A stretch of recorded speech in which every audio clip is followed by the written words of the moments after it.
آج کا پہلا موضوع یہ ہے کہ نبی کریم صلی اللہ علیہ وآلہ وسلم کی ذات اقدس نور ہے یا بشر ہے؟ قبلہ یہ جو بحث امت میں چھڑی ہے یا عام طور پر یہ موضوع ہوتا ہے کہ نبی نور ہے یا نبی بشر ہے، تو اس حوالے سے میں یہ عرض کر دوں کہ نبوت یہ بشریت کے ساتھ خاص ہے۔ کوئی بھی فرشتہ نبی نہیں ہو سکتا، بے شک کوئی بھی حور غلمان نبوت کے منصب سے سرفراز نہیں ہو سکتے۔ یہ صرف اور صرف یہ شان اللہ تعالیٰ نے بشریت کے ساتھ جو ہے وہ خاص رکھی ہے۔ تو ہمارا ہر مسلمان کا یہ عقیدہ ہونا چاہیے کہ اللہ کے نبی صلی اللہ علیہ وسلم دیگر انبیاء کی طرح وہ بشر ہیں، وہ انسان ہیں۔ اللہ تعالیٰ نے ان کو بشر بنایا، انسان بنایا، لیکن وہ ہم جیسے بشر نہیں ہیں، بے شک وہ عام لوگوں جیسے بشر نہیں ہیں، وہ افضل البشر ہیں، بے شک وہ بے مثل و بے مثال بشر ہیں۔ بے شک ہم ان کو کسی طور پر بھی یوں نہیں سمجھا سکتے کہ نبی ایسا بشر ہے، کیونکہ وَكُلُّهُم مِّن رَّسُولِ اللَّهِ مُلْتَمِسٌ غَرْفًا مِّنَ الْبَحْرِ وَرَشْفًا مِّنَ الدِّيَامِ۔ تمام کے تمام انبیاء مل کر بھی رسول اللہ صلی اللہ علیہ وسلم کی ذات کا مقابلہ نہیں کر سکتے۔ علم ہو، فضل ہو، کرم ہو، سیرت ہو، صورت ہو، ہر اعتبار سے ہمارے آقا صلی اللہ علیہ وسلم سب سے فوق ہیں، سب سے اعلیٰ، سب سے افضل، سب سے زیادہ شان والے ہیں۔ تو یہ کلیئر ہے اور اس پر تمام اسلامی مکاتب متفق ہیں کہ حضرت محمد مصطفیٰ صلی اللہ علیہ وسلم آپ بشر ہیں اور کامل بشر ہیں، ہم جیسے بشر نہیں۔ متعدد آیات قرآنی اور خود پیغمبر اکرم کے بیانات اور تجربات سے قطعی طور پر ثابت ہے کہ پیغمبر اکرم بشر ہیں، اس کا کوئی انکار نہیں کر سکتا۔ ٹھیک ہے، بشر ہونے میں کوئی شک اور شبہ نہیں ہے، لیکن بشر اور بشر میں زمین آسمان کا فرق ہے۔ بشر اور بشر میں بشر اور بشر میں بعض لوگ شر ہیں، بشر نہیں ہیں۔ جی ہاں، اور بعض لوگ بشر ہیں۔ تو آپ ادھر کیوں دیکھ رہے ہیں؟ نہیں، ان کو نہیں دیکھا، آپ کو دیکھ رہا ہوں۔ جی تو بشر اور بشر میں زمین آسمان کا فرق ہے۔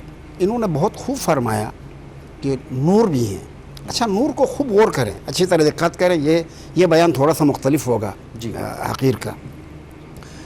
نور سے ہمارے اذہان جو مانوس ہیں وہ فزیکل نور، ہم سمجھتے ہیں نور سے یہ، جی جبکہ نور کا معنی اور مفہوم حقیقتاً اس سے بہت وسیع ہے۔ ٹھیک، فزیکل نور کو بھی نور کہا جاتا ہے تو اس کی حقیقت نور کی وجہ سے۔ حقیقت نور کیا ہے؟ الظاہر لنفسہ والمظہر لغیرہ۔ واہ، ہر وہ چیز جو اپنی ذات میں تو ظہور رکھتا ہے، دوسروں کو بھی ظاہر کرے، ماشاء اللہ۔ اسے کہتے ہیں نور۔ اس کو بھی اسی وجہ سے کہتے ہیں۔ ٹھیک ہے، تو اس بنا پر حضرت پیغمبر اکرم صلی اللہ علیہ وآلہ وسلم اس کائنات میں اس سے بڑھ کر کوئی پرنور وجود ہے ہی نہیں۔ حضرت پیغمبر اکرم صلی اللہ علیہ وآلہ وسلم سے بڑھ کر کوئی پرنور وجود ہے ہی نہیں، اس لیے کہ وہی ہیں الظاہر لنفسہ والمظہر لغیرہ، اور اس میں کوئی شک و شبہ نہیں ہے کہ وہ بذات نہیں ہیں، بعطاء خدا ہیں۔ اب بات ہم یہیں سے آگے شروع کرتے ہیں۔ اگر اپنی میں وضاحت کرنا چاہوں تو دیکھیں، قرآن مجید میں جب دونوں چیزوں کا ثبوت ہے تو کسی ایک چیز کو ہم اس طور پر نہیں ثابت کر سکتے کہ دوسرے کی نفی ہو جائے۔ ٹھیک، اگر ہم کسی ایک چیز کو اس طور پر ثابت مانیں کہ دوسرے کی نفی ہو رہی ہے تو پھر تو ہو ہی نہیں سکتا نا۔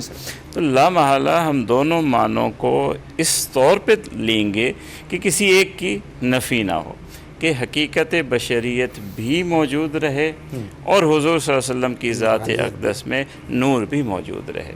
یہ ایک انصاف پر مبنی تقاضا ہے، اور اہل سنت والجماعت میں یا جس مسلک سے میں ہوں، اسی طرح سے اس معاملے کو لیا گیا ہے کہ اللہ کے رسول صلی اللہ علیہ وسلم بشر ہیں، جیسا کہ ہم سب کا اس پر اتفاق ہے، اور قرآن مجید میں انہیں نور بھی کہا گیا ہے۔ اب وہ نور اس طور پر ہے کہ بشریت کی نفی نہ ہو. وہ نور ہدایت بھی ہے، نور علم بھی ہے. حضور صلی اللہ علیہ وسلم کو اللہ تبارک و تعالیٰ نے جس جس معنی میں نور عطا فرمایا اس کا انکار ہم نہیں کرتے. ایسے نور ماننے کو ہم منع کرتے ہیں جس کی وجہ سے بشریت کا انکار ہو جائے. اب جب یہ بات جب یہ بات معاشرے میں جاتی ہے، ہمارا المیہ یہ ہے کہ ہمارے عقائد کی تفصیلات کے ساتھ نوجوانوں تک نہیں پہنچے ہیں. اگر ہم اپنے عقائد کو تفصیلات کے ساتھ اپنے نوجوانوں تک پہنچا دیں تو ہمارے اکثر اختلافات ختم ہو جائیں.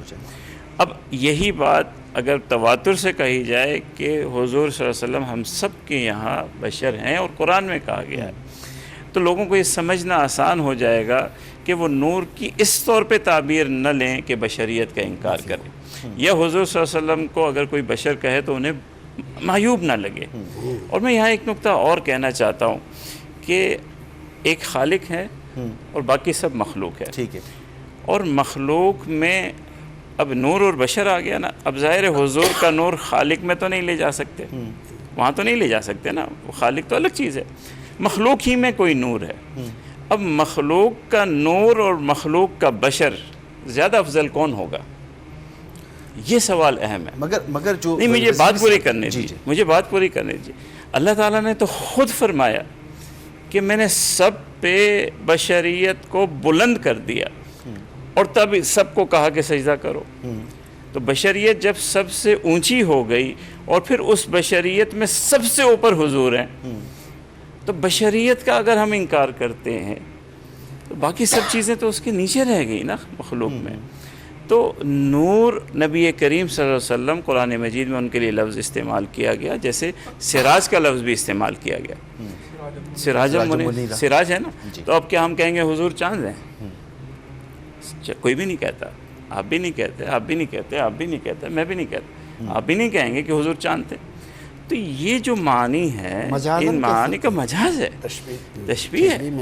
نبی کریم صلی اللہ علیہ وسلم کی خلقت نور کے طور پر ہوئی یا بشر کے طور پر ہوئی؟ قرآن کریم میں واضح طور پر اللہ رب العزت نے فرمایا، اور یہ صفت ہے آپ کی، جیسا کہ کل بھی ہم نے اشارہ کیا کہ قل انما انا بشر مثلکم، 15واں پارہ ہے. فرمایا کہ میں تم جیسا انسان ہوں. بلکہ ایک جگہ اللہ کے رسول کی 4 صفات ذکر کی، لقد جاءکم رسول من انفسکم، کہ رسول آیا تم ہی میں سے. اور اسے ایک صفت تامہ قرار دیا. اگر رسول کسی اور جن سے ہوتا، مثال کے طور پر ملک ہوتا، رسول جن ہوتا، رسول کسی اور جن سے ہوتا، تو اس کی بات تم کیسے سمجھ سکتے تھے؟ تو یہ صفت تامہ ہے کہ رسول بھیجا تم ہی میں سے.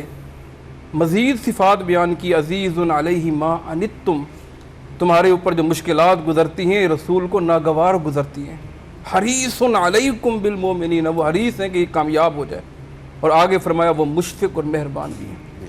تو یہ بشریت کا ہونا، جیسا مفتی ابو بکر صاحب ذکر کر رہے تھے، یہ کوئی نقص نہیں ہے. انہیں معیوب قرار جو کہتے ہیں، مفتی صاحب اتفاق کریں گے، جو یہ کہتے ہیں کہ اللہ کے رسول صلی اللہ علیہ وسلم نور ہیں صرف، اور بشریت عام طور پر، علماء کی بات نہیں کرو، عام طور پر وہ بشریت کا انکار کرتے ہیں. اور یہ بشریت کا انکار کرنا یہ قرآن کا انکار ہے، کیونکہ نص صریح موجود ہے. ایک جگہ نہیں، 2 جگہ نہیں، 3 جگہ نہیں، بلکہ متعدد جگہ ہے. کہیں اللہ فرماتے ہیں کہ اللہ نے جتنے بھی رسول بھیجے ہیں وہ سارے کے سارے بشر بھیجے ہیں. کہیں فرمایا کہ ما جعلنا لبشر من قبلک الخلد، کہ آپ سے پہلے کسی بشر کے لیے ہم نے ہمیشگی نہیں رکھی. کہیں فرمایا قل سبحان ربی هل کنت الا بشرا رسولا. تو یہ بات سمجھنی چاہیے، اور میرے ساتھ سب علماء متفق ہوں گے کہ بشریت عیب نہیں ہے.